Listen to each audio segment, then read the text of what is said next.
Hello, everybody, and welcome to another episode of Broaden Our Horizons. Today, I will be speaking to Diana. Hello, Diana. Hi. Thank you for joining us today. Thank you. So, Diana is actually the last of the volunteers that I will be interviewing. Save the best for last, huh? Yeah, sure.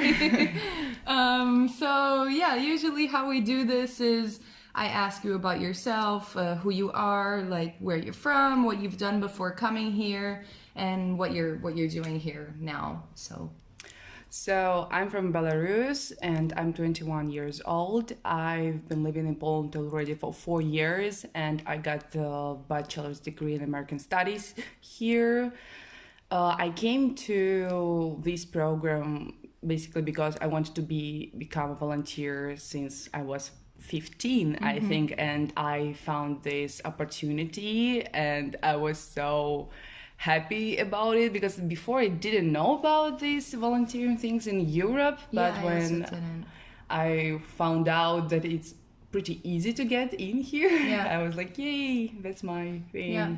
How did you find out about the European Solidarity Corps? I was looking for some job positions and I saw some offers of volunteering, and volunteer is what I wanted to try all the time, so I decided not to work but to become a volunteer. Wow. Yeah, okay. Today, Diana and I are going to be speaking about Belarus and basically the political situation in Belarus, a bit of its history, right? How Lukashenko came to be what he is today, and just maybe the revolution that's going on in Belarus right now. And I mean, at the end, I would also love to get a bit of your personal opinion or experience, or that would be great. Sure. Yeah. Okay, please, Diana. So maybe I'll start with history.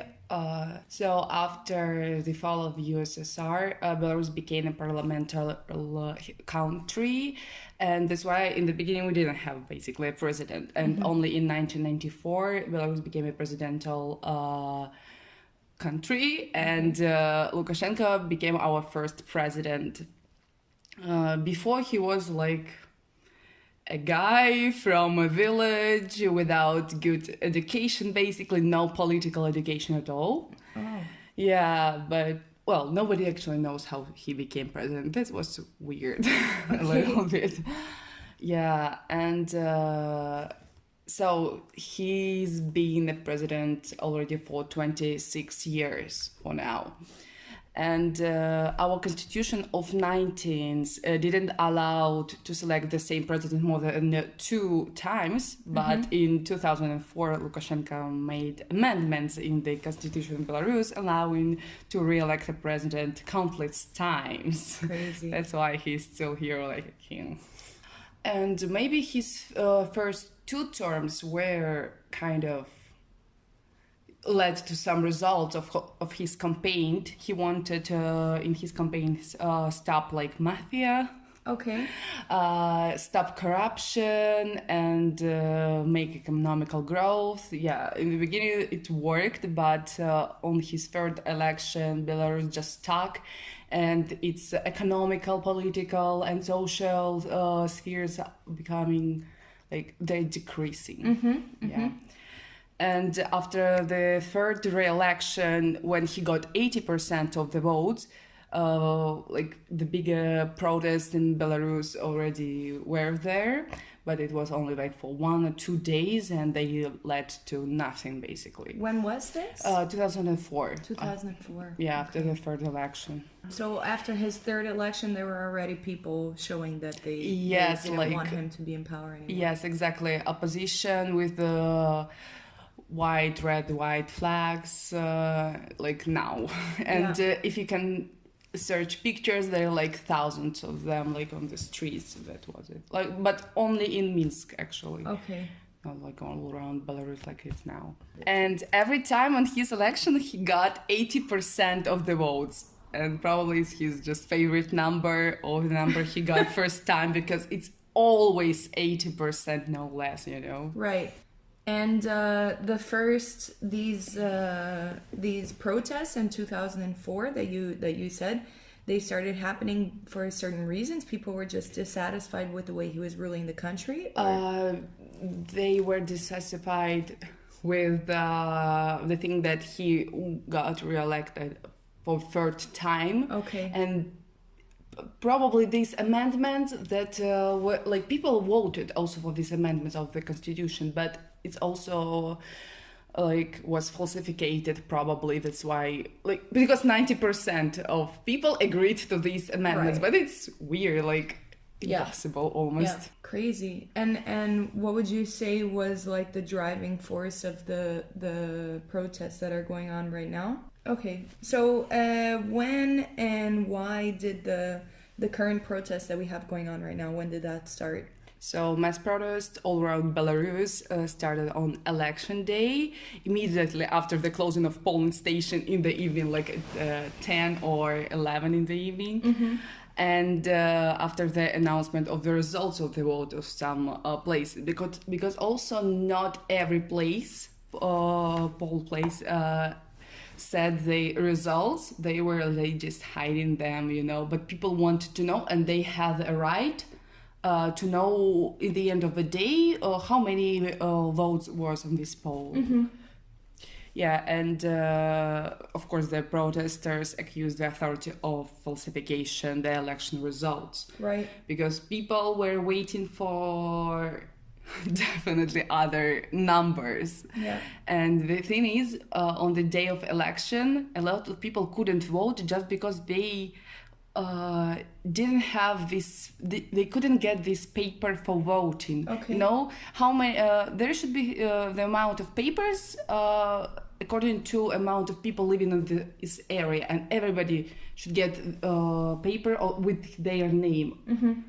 And some people just couldn't get it, like, oh, sorry, we're lack of them, but it's impossible, like it shouldn't be. And when was this election? What date? Yeah, the election date was 9th of August, but we also had pre-elections for 1 week, like people could go and vote, but all these votes that were before the official date, of course, were falsified. And Right. actually people decided in the internet not to go during the week to vote.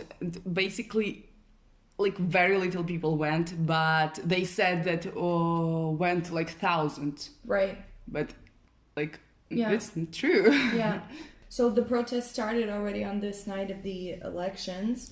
And how was it organized? What was it even organized? I mean, at that point? No, exactly. The interesting thing about our protests is that they are not organized, and people just gathered locally or in the city center.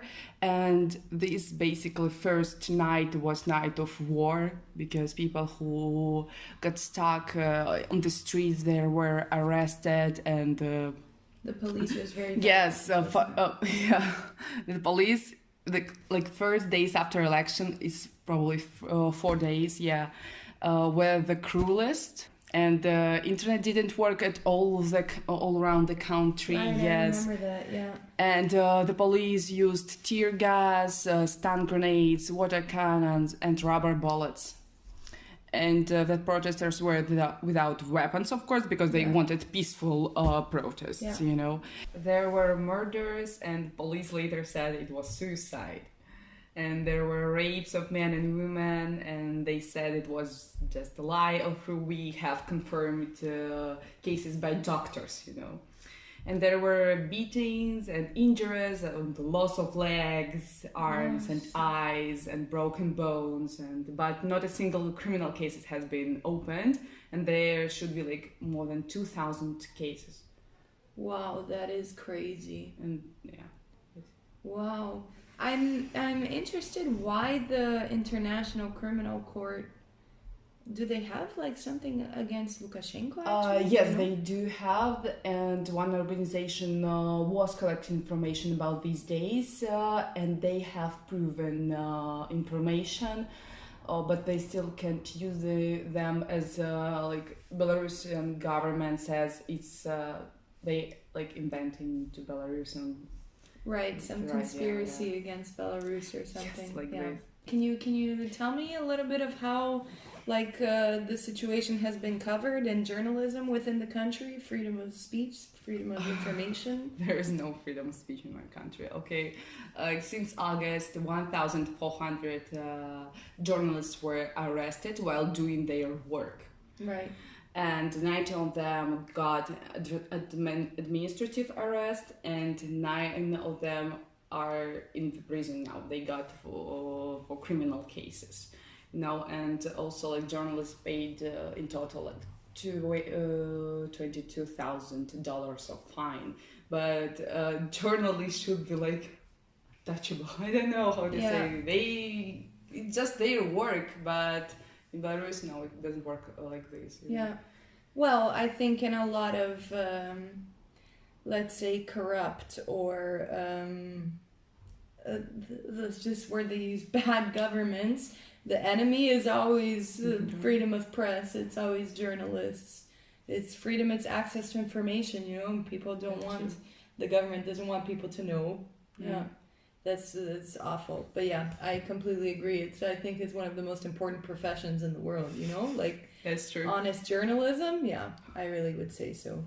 And what about you? Did you attend any of the protests, or what has been your personal experience with the whole revolution? On the days of voting, I was in Warsaw, and me and my friend from Belarus also, we went to vote to Belarusian council.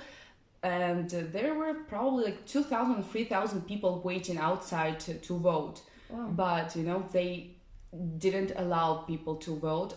They could let in only one person, like maybe in 5-10 minutes, to vote. And they were saying it's measurements because of coronavirus. But as we remember, there was no coronavirus, especially in summer in Poland. No restrictions at all. So eventually 300 people could vote. It's 10% of people who went there. And of course I couldn't vote. People were standing there from like 4 a.m. just waiting for this. That is absurd. Yeah, and like in the end of August, I came back and I participated, of course, in every big protest on Sundays. So the biggest protest we had on Sundays, every Sunday. In the city center in Minsk or in other cities, but of course I'm from Minsk, so I participated there. Yeah. And the biggest protest was on Lukashenko's birthday on 30th of August. And in Minsk participated 200,000 people. It's an incredible number for Belarus and for Minsk. And pictures of people is wow. And the atmosphere on these protests are very, impressive, because people, of course, all came with peace, without no aggression, no nothing. And it was kind of atmosphere of celebration of something. Wow, this was amazing.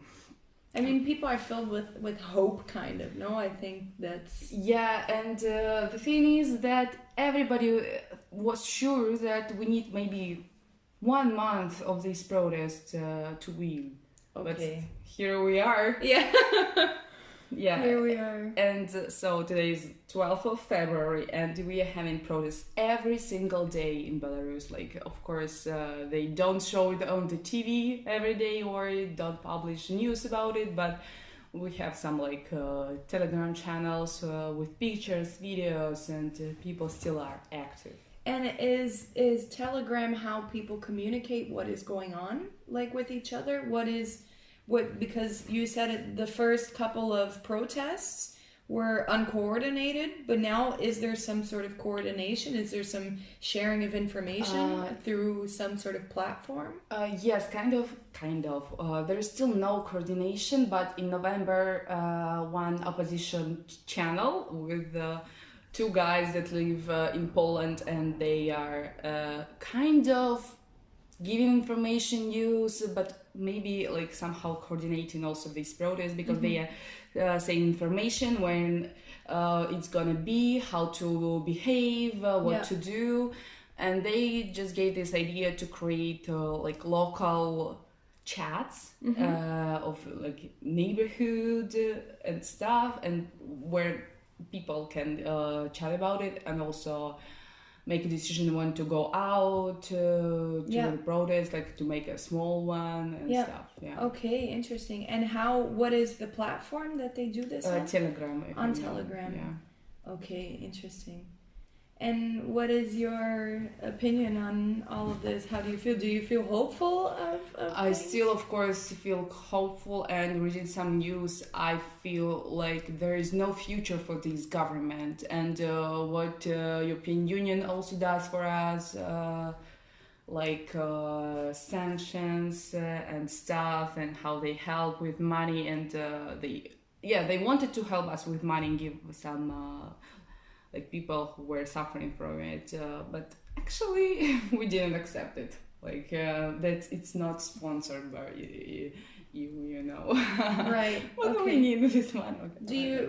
Do you know a lot of people in Belarus that would like to be a part of the European Union? Do you think? I would say yes, because in our eyes, it's very European Union countries are very developed in comparison with our other neighbors, Right. like or about their rights and Right. about their salaries. Yeah, I would say people move for European Union, not for like Russia. Yeah. And now that you're going back to Belarus in a couple of days, how do you feel? Now I'm a little bit afraid after reading some stories about the situation now. For example, 2 weeks ago on Sunday, people in black cars were like driving around the center of Minsk and grabbing random people and arresting them. For example, there is a couple of school students who were arrested, and they went home like from the school or courses or something like this. And also like one family with cake and with the balloons was arrested, and they were going to birthday party. Right. And also one group of tourists with a city guide was arrested near their hotel, and eventually city guide of course they all had documents providing that they are having like a tour, you know, but city guide got like 15 days of arrest in prison, and also one of tourists got this, and another tourist got just a fine of $200. Wow.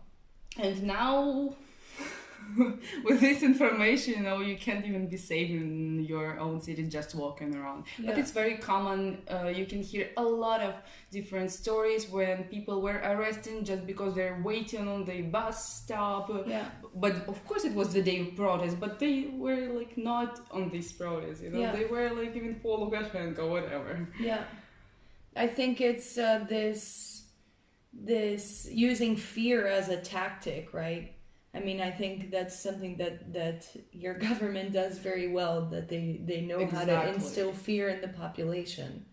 That's what they can do, Yeah. but people now became fearless, I think, Yeah. because we're still going to protest every day Yeah. after all this arrested It's people. important. I mean, in the end of the day, if you want a democracy, you have to fight for it somehow, right?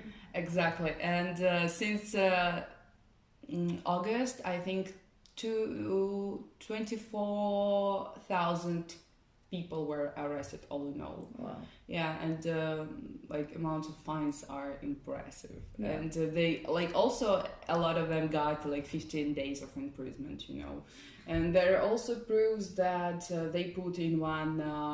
In one prison cell, maybe that is supposed to be 4 people, or there are pictures of 10 or 15 people, and they put them like this. But where are human rights Yeah. in these cases? Yeah. So yeah, Diana, thank you so much. It was a Thank you. pleasure speaking to you about Belarus, and thanks for opening up and sharing. You're Yeah. always welcome. So thank you to all our listeners, and you will be hearing from me next week. Cześć!